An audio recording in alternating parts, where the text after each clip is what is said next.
반갑습니다. 제가 이 채널의 열렬한 팬이지만 사연을 쓸 날이 올 거라고는 상상도 못했네요. 제가 겪은 일이 몇 달 되지 않았는데 아직도 충격에 빠져나오지 못하고 있어 이렇게 사연을 보내게 되었어요.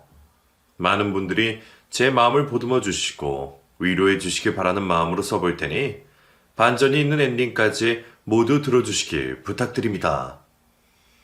어릴 적부터 사람들 앞에 서서 말하기를 좋아했던 저는 영국의 꿈을 안고 예대에 들어갔습니다. 정확한 발음과 연기력을 인정받아 대학 생활 중에도 무대를 올랐죠. 그런데 영국 배우에 큰 고충이 있었는데 바로 돈이었습니다. 대학을 졸업하고 많은 무대에 섰지만 버는 돈은 알바를 뛰는 것보다 적게 받았답니다. 저는 현실을 깨닫고 연극이 아닌 다른 길을 선택하기로 했어요.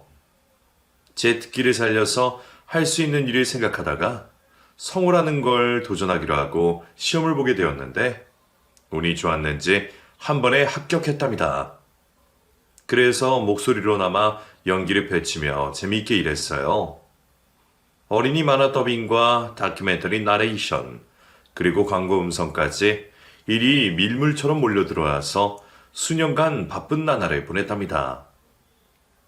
또 제가 선택한 성우는 생각했던 것보다 돈을 많이 벌었어요. 대기업에 다니는 친구들보다 월등히 잘 벌어서 치장도 많이 하고 명품도 많이 발현하면서 인생을 즐겼죠. 그렇게 재미있게 또 열심히 살다가 교육방송 일이 들어왔어요. 그때 나이가 29이었는데 인형극에서 애기 목소리를 맡게 되었답니다. 담당 PD님과 작가님 그리고 성우들과 자주 회식을 하곤 했는데 언젠가부터 PD님이 저에게 관심을 보이더라고요. 저에게 목소리뿐만 아니라 얼굴과 마음도 예쁘다며 호감을 자주 보이더니 나중에는 대놓고 저를 좋아한다고 떠들고 다니더라고요. 저도 PD님이 좋은 사람인 것 같아 똑같이 호감을 가지게 되어 연인이 되었습니다. 교육방송 성우일은 6개월 만에 끝이 나고 남자친구인 PD님과는 자주 만나지 못했어요. 그래도 일주일에 한 번씩은 꼭 만나며 사랑을 지켜나갔답니다. 그렇게 3년의 세월을 사랑하고 격려하면서 지냈더니 어느새 제 약지손가락에 청혼 반지가 끼어있더군요. 저희는 양가 부모님을 모시고 상견례를 치르게 되었는데 모두 한마음 한뜻이어서 화기애애한 분위기로 자리를 마쳤어요. 그리고 고생 시작이라는 결혼 준비를 남편과 시작하게 되었답니다. 저와 남편은 일하는 시간이 제각각이라 같이 만나서 준비할 시간에 맞추기가 어려워서 웨딩 플래너를 찾아가게 되었습니다. 저희가 간 웨딩 컨설팅 회사는 강남에 있는 곳이었고 사람들이 가장 많이 찾는 회사였답니다. 사람들이 어찌나 많던지 예약 없이 찾아간 저희 부부는 1시간이나 대기했어요. 남편은 다른 회사로 가자며 볼멘소리를 했는데 제가 서울 바닥에서 가장 신뢰가 가는 곳이라고 설득했답니다. 오빠, 여기가 서울에서 제일 좋은 데야. 꼼꼼하게 잘 도와준다니까? 조금만 더 기다려보자. 그리고 이렇게 사람이 많다는 건 그만한 퀄리티가 있다는 증거 아니겠어? 아무나 나가도 다 똑같을 거야. 그냥 우리 대신 결혼 준비할 사람을 구하는 건데 특별할 게 있나? 그런 말 봐. 내 친구 여진이 알지?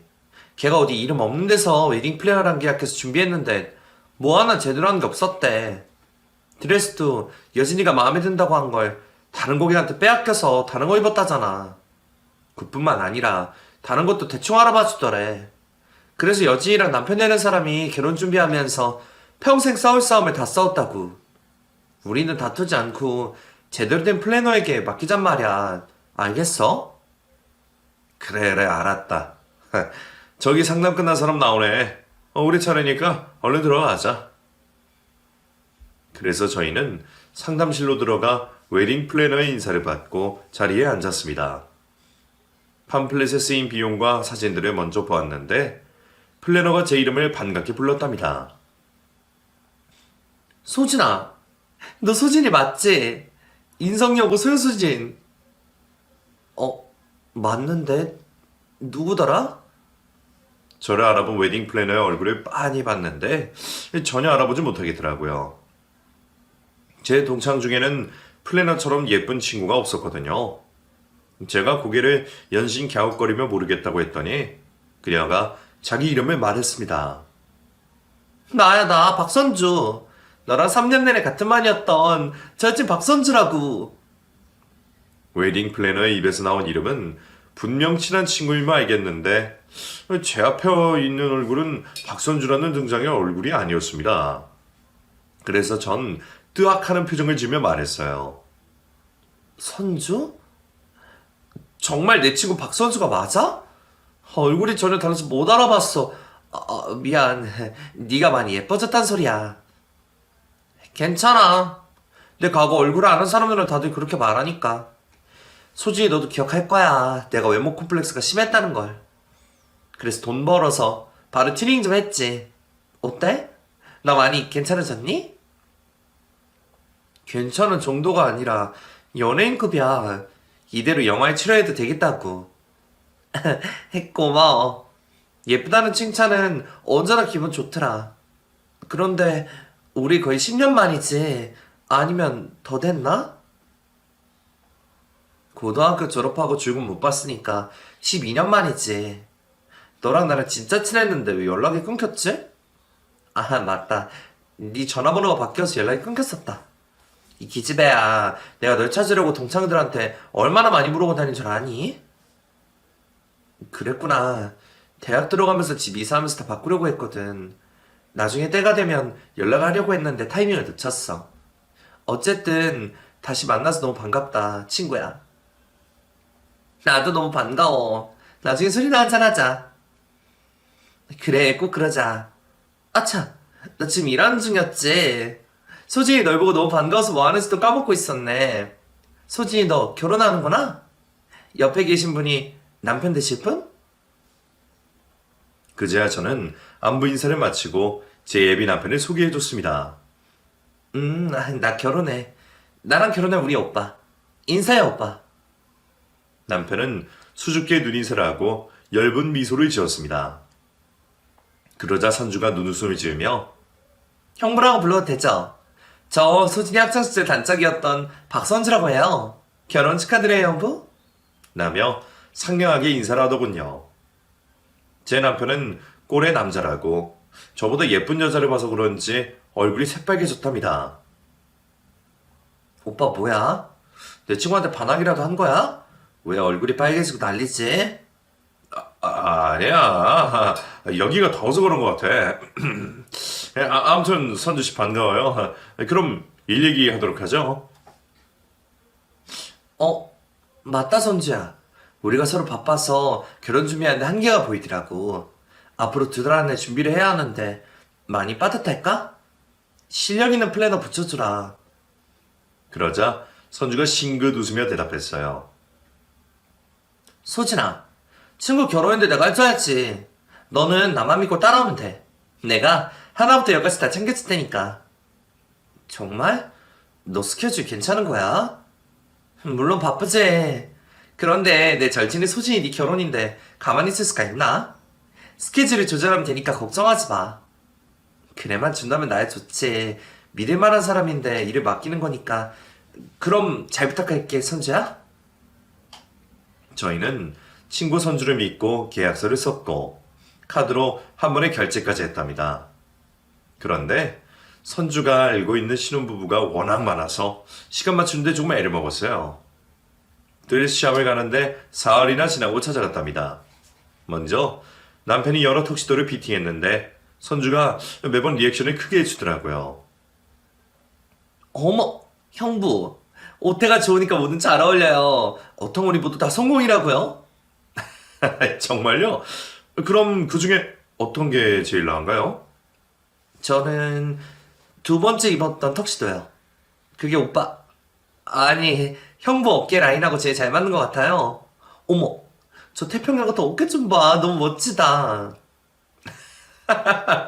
그럼 두 번째 거로 하죠. 남편이 저에게 어떠냐고 묻지 않아서 서운한 듯 말했습니다. 오빠 뭐야? 나한테 묻지 않고 선주 결정에 따르겠다는 거야? 오빠 마누라 나는데 왜 선주가 골라주는 걸로 하겠다는 거지? 이거 서운한데? 내가 그랬나?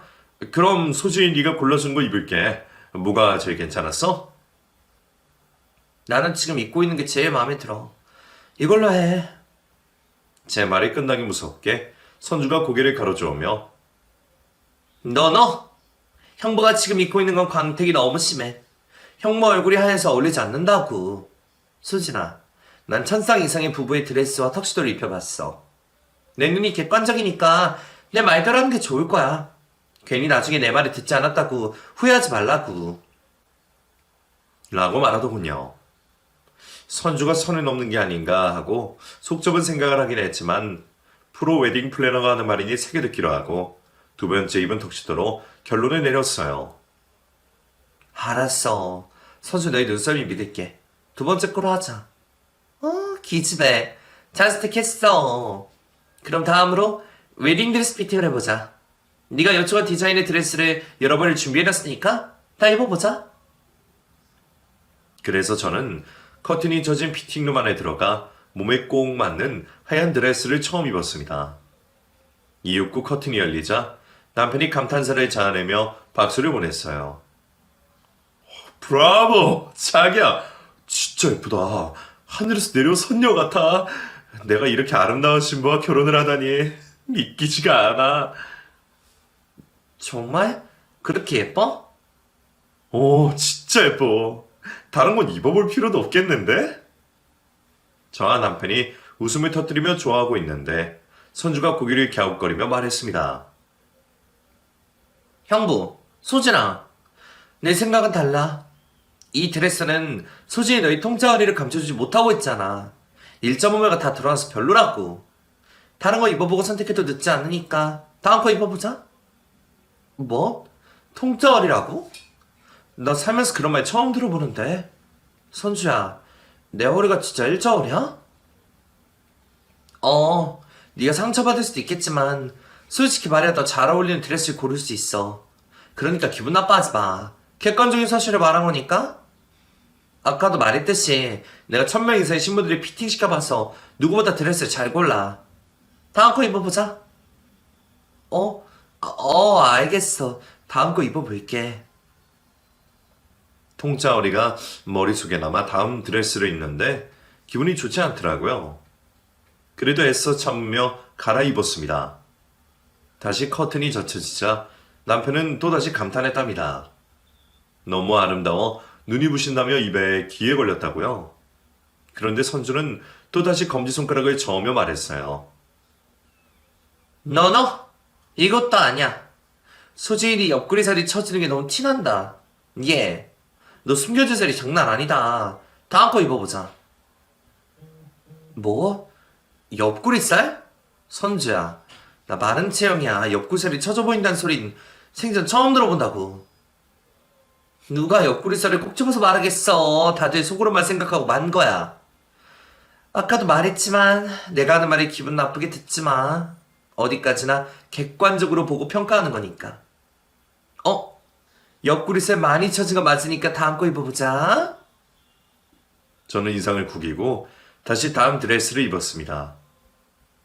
그러자 이번에도 다음에도 선주는 제 몸의 단점을 꼽으며 드레스가 어울리지 않는다고 힘을 빼놓더라고요. 남편은 아무 문제 없어 보인다고 아무거나 입어도 예쁘다고 했는데 말이죠. 그래도 친구이자 웨딩 플래너가 냉정하게 하는 말이니 틀린 말이 아니라 생각하고 받아들였습니다. 그랬더니 선주가 소진아. 아무리 웨딩드레스 피팅은 다음에 해야겠다. 지금 너의 사이즈로는 드레스를 늘려야 할 판이라고. 그럼 옷태가 살지도 않고 예쁘지도 않아? 그러니까 다이어트를 좀 하고 다시 입어보자. 어때? 라고 아주 냉정하게 말하더군요. 저는 잠시 생각을 하다가 이내 선주의 말을 따르기로 했어요. 결혼 전 신부들이 다이어트를 하는 건 너무나도 당연한 일이었기 때문에 살을 좀 더 빼고 다시 입어보기로 결정했답니다. 그래서 아쉬움을 뒤로한 채 집으로 돌아왔고 이틀 뒤 혼수를 보러 남편과 만났습니다. 그런데 선주가 스케줄이 꼬였다며 다음 날로 미루면 안 되겠느냐고 하더라고요. 선주야, 우리 어렵게 시간 펴서 나온 건데 약속을 어기면 어떡해. 미안해, 소진아. 미리 예약된 스케줄이 체크하지 못했어. 대신 내일 내가 혼수랑 예단까지 다 보여줄게. 네가 원하는 컨셉으로 다 짜놨으니까 빨리 끝내줄게. 미안하다, 친구야. 내일은 내가 시간이 안 돼서 그렇지. 직접 보고 고르고 싶었는데 말이야. 아, 그래? 그럼 형부는 시간이 되는 거지. 내가 형부랑 같이 돌아다니면서 다 준비해줄게. 그러니까 한 번만 봐주라. 알았어. 너 없으면 오늘 하루 안에 혼수를 다 고르지 못할 테니 내일 너랑 오빠한테 맡겨야지. 대신 내가 말한 컨셉대로 가구랑 가전제품 골라야 해. 고마워, 소진아. 내가 내일 색감, 디자인, 실용성까지 다 따진 것들로만 골라줄게. 일일이 다 사진으로 보내줄 테니까 너는 보고만 받으면 돼. 저는 할 수 없이 다음날 일을 하러 갔고 남편과 선주가 둘이서 혼수와 예단을 고르러 갔습니다. 그런데 선주는 일 처리를 정말 잘해서 4시간 만에 제가 원하는 디자인과 색감의 혼수를 모두 맞춰주었고 예단 역시 제 생각보다 더 마음에 드는 것들로만 마련해 주었어요. 그리고 다음 스케줄로 예물을 보러 가야 했는데 이번에도 제가 바쁜 시간을 골라 남편과 선주 둘이서 예물을 보러 갔답니다. 저는 사진으로만 보고 선택을 했죠. 계속해서 신혼여행지, 예식장과 청첩장, 음식과 맞춤떡까지 저를 빼고 2사람이 알아본다 다녔습니다. 어찌되었든 결혼식만 무사히 올리면 되기 때문에 선주를 믿고 있었죠. 그런데 결혼식은 한 달 앞으로 다가왔는데 아직 청첩장이 나오지 않았답니다. 바로 선주에게 연락해 청첩장을 빨리 돌려야 하는데 왜 아직 소식이 없느냐고 물었더니 자기가 고급 용지를 선택해서 인쇄하는데 기간이 더 걸린다는 변명을 하더라고요. 선주야, 고급 용지는 인쇄하는데 기간이 더 걸려? 무슨 그런 말도 안 되는 핑계를 대. 소진아, 그게 아니라 청첩장 디자인이 너무 마음에 들지 않아서 다시 해달라고 했어. 또 비싼 고급 용지가 인쇄되는 곳이 한 곳밖에 없어서 좀 딜레이 되는 거야. 소진아, 한 번뿐인 결혼식인데 대충 만들면 좋겠니? 청첩장 받는 사람들이 기분 좋게 만들어야 할 거 아니야. 나 믿고 조금만 기다려줘. 선주의 핑계인지 해명인지 모를 대답에 저는 까칠하게 말했습니다. 알았어. 대신 일주일 안으로 나와야 해. 친구들이랑 지인들하고 약속이 잡혀 있어서 일주일 안으로 준비가 되어 있어야 해. 걱정하지 마. 내가 다 알아서 해줄 테니까. 넌 다이어트나 열심히 해. 다음 주에 다시 드레스 피팅하는 거 잊지 않았지? 어떻게? 살 좀 뺐니? 그건 내가 알아서 할 테니까. 넌 청첩장이나 빨리 뽑아. 아이고, 우리 소진이 화가 많이 났구나? 알았어. 내 할 일 잘하고 있을 테니까. 다이어트 잘하고 다음 주에 보자. 청첩장 그때 꼭 전해줄게. 전화를 끊자 친구에게 일을 맡긴 걸 후회했습니다. 다른 플래너였다면 소리 지르고 난리치면서 바로 시정하게 했을 텐데 친했던 친구에게 그렇게까지 못해서 짜증이 솟구치더라고요. 게다가 선주는 시종일관 자기가 이 분야에서 최고라는 소리만 짓거리며 누가 갑이고 누가 을인지 까먹은 것 같았죠. 나중에 따끔하게 한 소리를 할까 하다가 괜히 결혼 전 기분을 망치기 싫어서 그냥 참기로 했답니다. 사흘 뒤 저와 남편은 모처럼 같이 쉬는 날이 겹쳤어요. 그동안 그이가 저 대신 결혼 준비를 하느라 수고해줘서 시외로 나가 드라이브도 하고 맛있는 식사를 사줄 계획을 세웠습니다. 오빠, 우리 데이트한 지 너무 오래된 것 같다.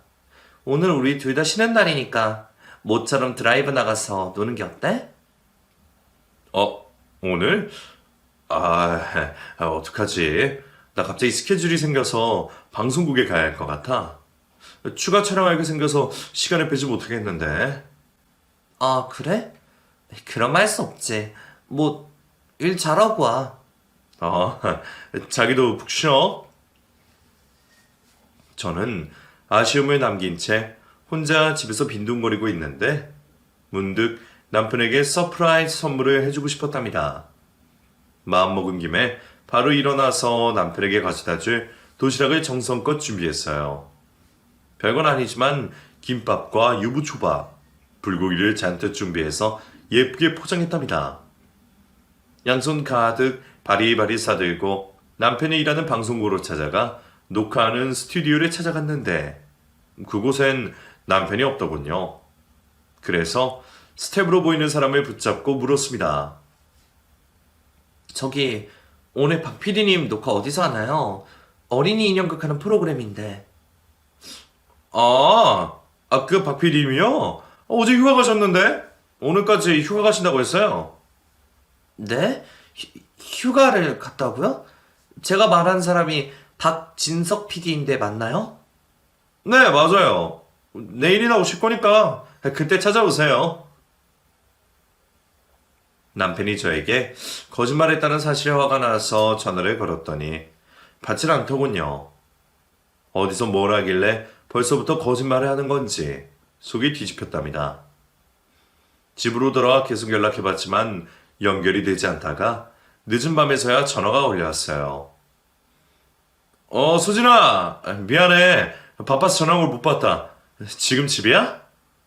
오빠, 나 오늘 방송국에 다녀왔어. 오빠 어제 휴가 냈다던데. 어떻게 된 건지 설명해봐. 방송국에 갔었어? 미안해, 소진아. 저는 휴대폰에 대고 소리를 꽥 질렀습니다.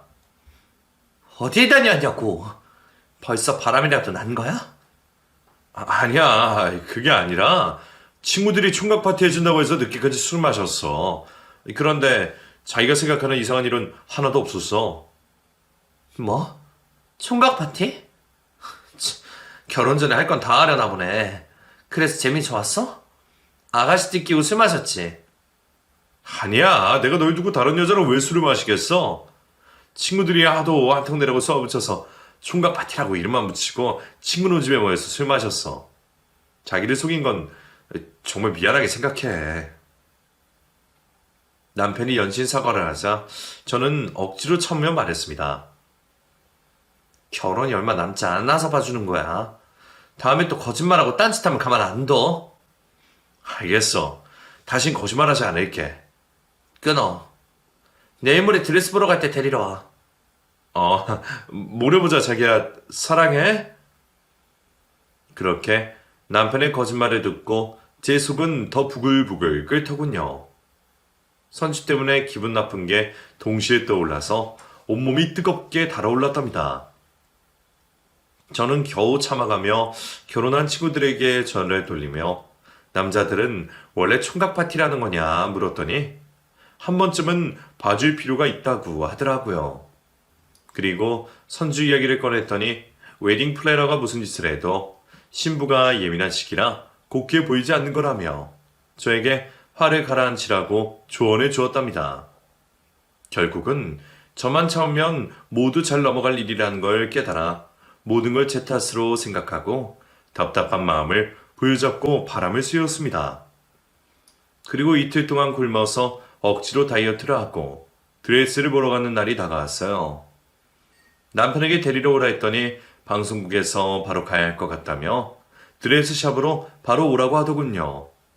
그래서 혼자 택시를 타고 한참의 시간을 달려 지난번에 들렸던 드레스샵에 도착해 안으로 들어갔더니 남편 혼자 우두커니 서 있더라고요. 오빠 왔어? 그런데 선주는? 선주? 곧 올 거야. 뭐야, 오빠가 왜 내 친구 이름을 애인처럼 불러? 내가 그랬나? 아무튼 왔으니까 조금만 기다려보자. 저는 드레스 입을 준비를 하려고 외투를 벗고 전신거울 앞에 서서 몸매를 체크하고 있었습니다. 선주가 제 옆구리살이 어쩌고 저쩌고 하지 못하도록 쫙 빼버린 잘록한 허리를 보고 만족하고 있었죠. 그런데 잠시 후 선주 목소리가 들린 곳은 드레스샵 입구가 아니라 커튼 뒤 피팅룸에서였습니다. 소진이 왔니? 잘 봐, 소진아. 이윽고 커튼이 열리며 드레스를 입은 선주가 눈에 들어왔어요. 예쁘다는 생각은 전혀 들지 않았고 왜 제가 입을 드레스를 자기가 입고 있는지 골똘히 생각했죠. 뭐야? 네가 왜 내 드레스를 입고 있는 거야? 먼저 피팅이라도 하고 있던 거니? 선주는 손으로 입을 가리며 낄낄 웃더군요. 그런데 웃음소리가 마치 비웃는 소리로 들렸습니다. 소진아, 너 어떡하냐? 네 남편이 나랑 결혼하기로 했다? 그게 무슨 개풀 뜯어먹는 소리야. 선주 너 지금 장난하니? 이게 웃겨? 결혼 전에 신경이 예민한 나한테 시비를 걸고 싶은 거야? 장난? 넌 이게 장난으로 보이니? 못 믿겠으면 네가 오빠한테 직접 물어봐. 선주는 지나치게 당당한 태도로 말했답니다. 기가 막히고 어이가 없어 고개를 돌려 남편의 얼굴을 봤더니 당황한 기색이 역력한 데다 식은땀까지 흘리고 있더군요. 오빠 뭐야? 저 기집애 가는 말이 사실이야? 말을 좀 해봐. 그의 어깨를 잡고 흔들었더니 그제야 말문을 열었어요. 그게 맞아 소진아. 미안해. 입이 10개라도 할 말이 없다. 나 선주랑 결혼하기로 했어. 너 없이 결혼 준비를 하다 보니까 나도 모르게 선주랑 사랑에 빠지고 말았어. 지금 농담하는 거지. 이게 무슨 회개망측한 상황이야. 말도 안 돼. 제가 흥분해서 심호흡을 하며 자리를 맴돌자 선주가 코웃음을 치며 깔깔 웃더군요. 야, 이소진. 아직도 상황 파악이 안 되니? 너 지금 나한테 남편 빼앗긴 거야. 거기 종이 가방에 있는 청첩장을 확인해봐. 이 띨띨한 년아. 저는 떨리는 두 손으로 종이 가방 안에 있는 청첩장 한 장을 꺼내봤더니 신부 이름이 박선주, 제 눈앞에 있는 동창년의 이름이 새겨져 있었습니다. 그리고 봉투 안에 청첩장보다 큰 종이가 있어 꺼내봤더니 남편과 선주의 혼인신고서였답니다. 이 모든 게 몰래카메라이길 바랬지만 남편이 선주 옆으로 가더니 다정하게 손을 잡더군요. 그리고 예쁘다는 소리를 남발하는 걸 보자 저는 이성을 잃고 말았답니다. 소리를 고래고래 지르고 두 년놈에게 달려들어 머리채를 잡고 쥐어뜯었어요. 야, 이 미친 것들아. 내 결혼 준비를 맡겼더니 니들이 결혼 준비를 하냐? 그러고도 니들이 사람 새끼야? 어떻게 한 달 만에 이런 짓을 벌일 수가 있어? 이 처죽일 것들아. 제가 울고불고 난리를 치자 남편이 제 손을 잡아채며 소리를 질렀습니다. 야, 그만하지 못해? 내일 모레 나랑 결혼할 신부 머리 쥐어뜯으면 어떡해? 왜 이렇게 무식하게 우는 거야? 뭐? 무식? 너 지금 누가 무식한 짓을 벌였는지 모르겠니? 이게 화상아? 네가 나한테 이럴 수가 있어? 3년 동안 살아간 사람을 버릴 만큼 저 기집애가 그렇게 좋았니? 그래, 좋다. 너보다 100배, 아니 10,000배는 더 좋다고. 이미 결정난 일이니까 너만 조용히 빠지면 돼. 신혼집이고 혼수 예물이고 다 준비 끝났으니까 너만 빠지면 완벽하단 말이야. 저는 남편의 귓방맹이를 연신 날리며 쌍욕을 퍼부었습니다. 그이는 바닥에 자빠져서 잘못을 뉘우치기는커녕 저에게 찰가머리처럼 들러붙지 말고 꺼지라고 하더라고요. 이미 남편의 눈이 돌아버렸으니 포기하고 이번엔 상간녀인 선주에게 달려들어 웨딩드레스를 쫙 소리가 나도록 찢어버렸습니다. 이 더러운 불륜년. 네가 감히 내 남자를 빼앗아가? 얼굴 뜯어고치더니 눈에 뵈는 게 없냐? 아, 아파 이년아. 그만 좀 지랄해라.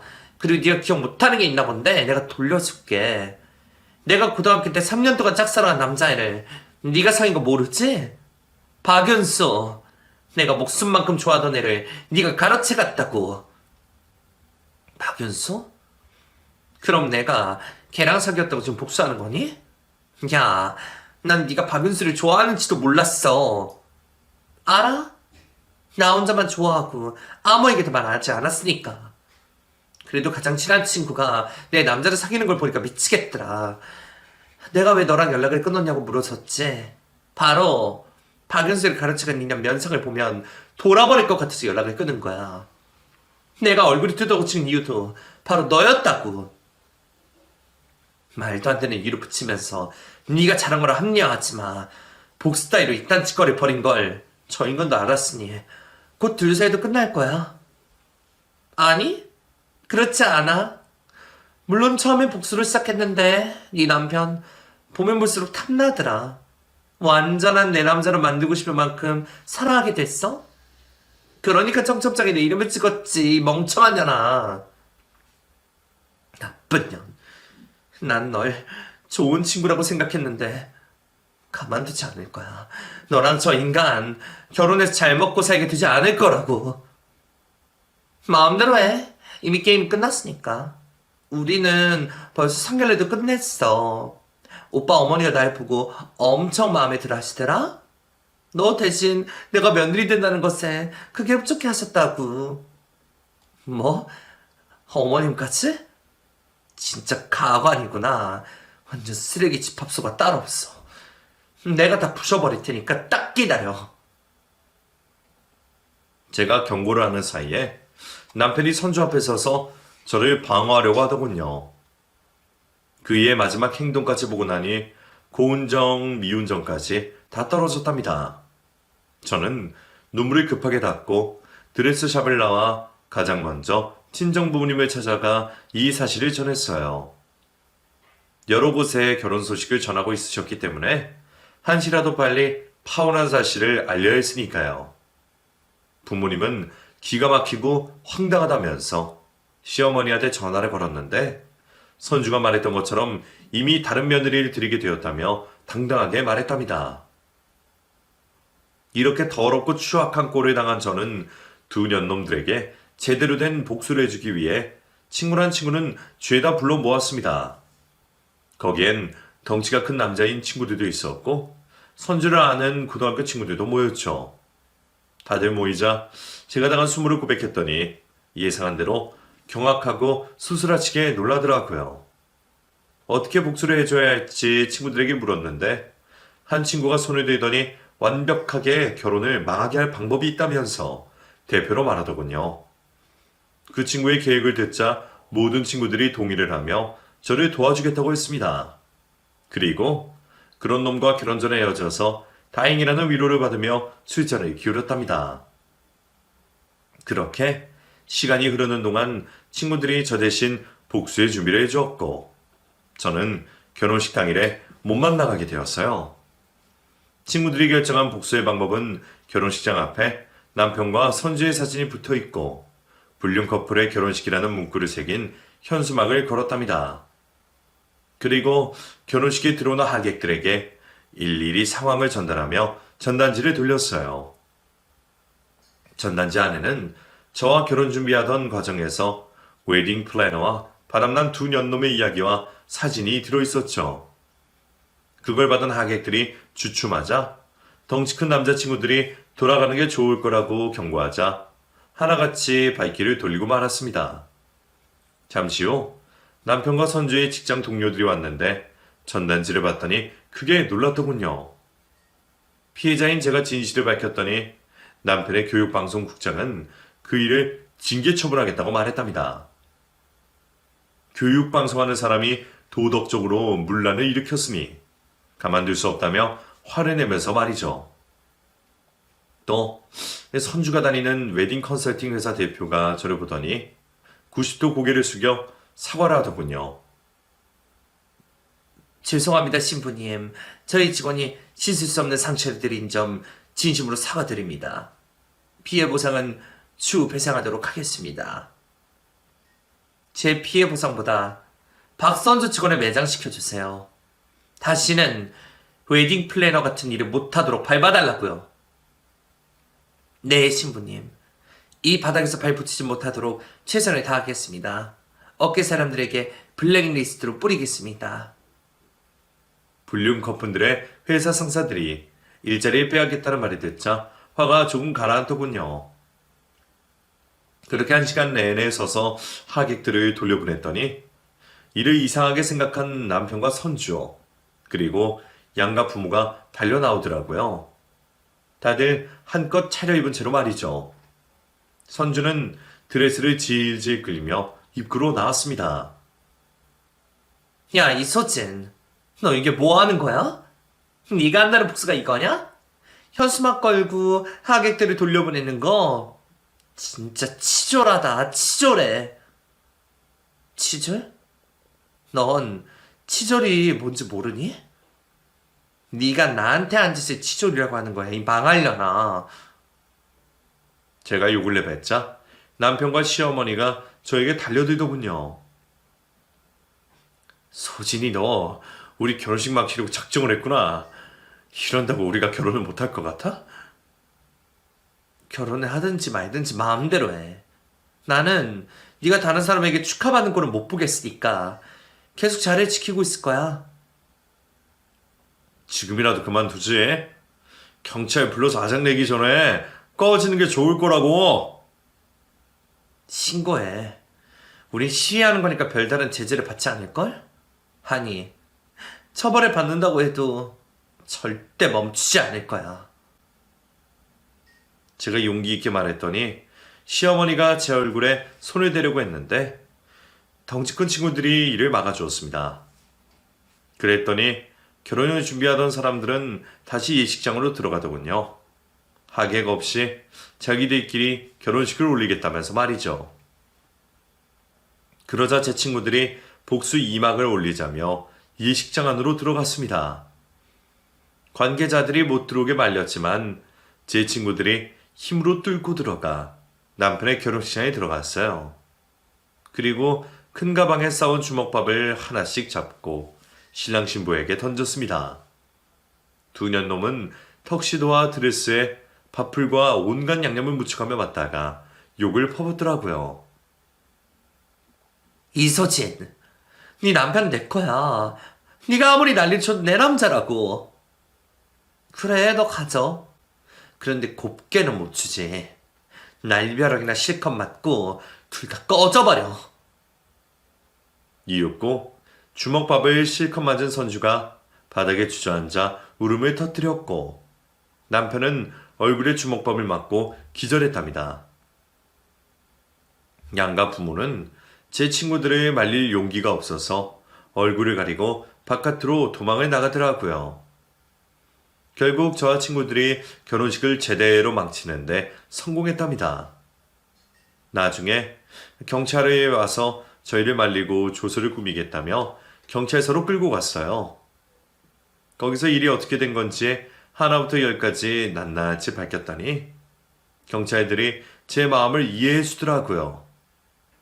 경찰들은 저와 친구들에게 신고가 들어왔고 형사 고소를 해서 처벌을 면치 못할 거라고 하셨는데 벌금형에 처해질 테니 크게 걱정할 건 없다고 하더라고요. 결국 영업방해죄로 벌금형을 맞았는데 친구들이 제 목까지 다 물어줬답니다. 이런 상황에서 할 말인지 모르겠지만 친구들이 있어 정말 다행이었어요. 그렇게 복수를 끝낸 저는 남편과 선주에 대한 기억을 지우려고 정신과에 다니기 시작했습니다. 매일 둘이 꿈에 나타나 제 숨통을 조이는데 아주 미치겠더라고요. 복수를 해도 제 분노는 쉽게 가라앉지 않은 거죠. 그래서 항우울제를 먹어가며 조금씩 치유해 나갔습니다. 거의 3개월 동안 아무 일도 하지 못하고 집에서 약 먹고 쉬는 것만 하다가 친구들의 위로와 격려로 다시 성우생활을 시작할 수 있게 되었어요. 일상을 회복하는 게 힘들긴 했지만 제가 계속 이렇게 살았다간 무슨 일이 벌어질 것 같아 꿋꿋이 버텨나가기로 했죠. 6개월의 시간을 더 보내고 났더니 마음은 어느 정도 안정할 수 있었고 항우울제도 3알씩 먹었었는데 하루에 한 알로 줄이게 되었어요. 그러던 어느 날 동창 친구에게 전화가 걸려왔습니다. 남편과 선주의 결혼식에 회방을 넣었던 친구 중 하나였죠. 소진아, 선주 죽었대. 뭐? 걔가 왜 죽어? 내 남편 빼앗아 가서 잘 먹고 잘 살고 있을 애가. 그게 우리가 복수를 하고 나서 선주나 남편이나 일자리 잃은 거 알지? 두 사람은 다른 일을 시작했는데 잘 되지 않아서 잘리기 일쑤였대. 돈이 없으니 둘이 부부싸움을 맨날 했는데 결국 살림살인 지 한 달 만에 이혼했다나 봐. 아, 그랬대? 그런데 선주가 왜 죽었는데 사고라도 난 거야? 아니, 하늘이 벌을 내렸는지 모르겠는데 집에서 운동용 외톨이로 몇 달 동안 지내다가 극단적인 선택을 했다나 봐.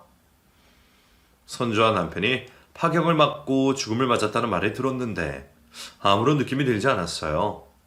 불쌍하지도 않고 속이 시원하지도 않았습니다. 그냥 관심을 가지고 싶지 않았어요. 물론 선주의 장례식에는 저도 가지 않았고 동창 친구들 모두 명복을 빌어주지 않았습니다. 남의 가슴에 대못을 받고 피눈물을 쏟으며 저 세상을 갔으니 인과응보한 거라고 말하더라고요. 그리고 얼마 지나지 않아 이번에는 저와 결혼할 뻔했던 전 남편의 소식을 전해 듣게 되었습니다. 시어머니가 전화를 걸어왔는데 오열하며 한탄하더라고요. 소진아, 내 아들이 죽었다. 너를 버리고 손주랑 결혼한 벌을 받았나 보다.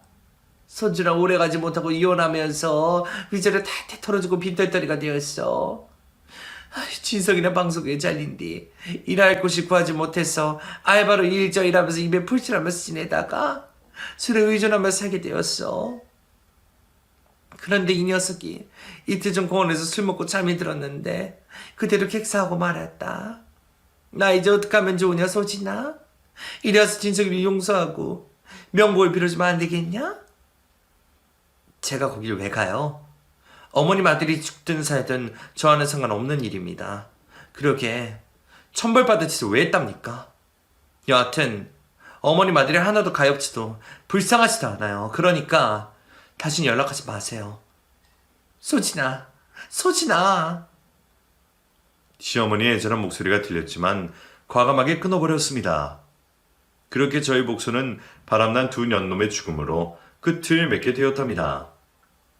이후 저는 상처가 회복되는 것 같으면서도 꿈자리에서 전 남편과 선주가 가끔 나타나 괴롭히고 있어요. 그래서 요즘도 항우울제를 먹으며 지내고 있답니다. 두 사람이 죽고 나서 제가 죄인인가 싶은 죄책감이 드는 날이 많더라고요. 여러분이 보셨을 때는 제가 너무 크게 복수한 거라 생각이 드시나요? 마음을 다잡고 살아갈 수 있게 댓글로 한 말씀 써주시면 힘내서 살 수 있을 것 같습니다. 그럼 제 사연을 줄이도록 할게요. 경청해주신 여러분께 감사의 말씀을 전합니다. 고맙습니다.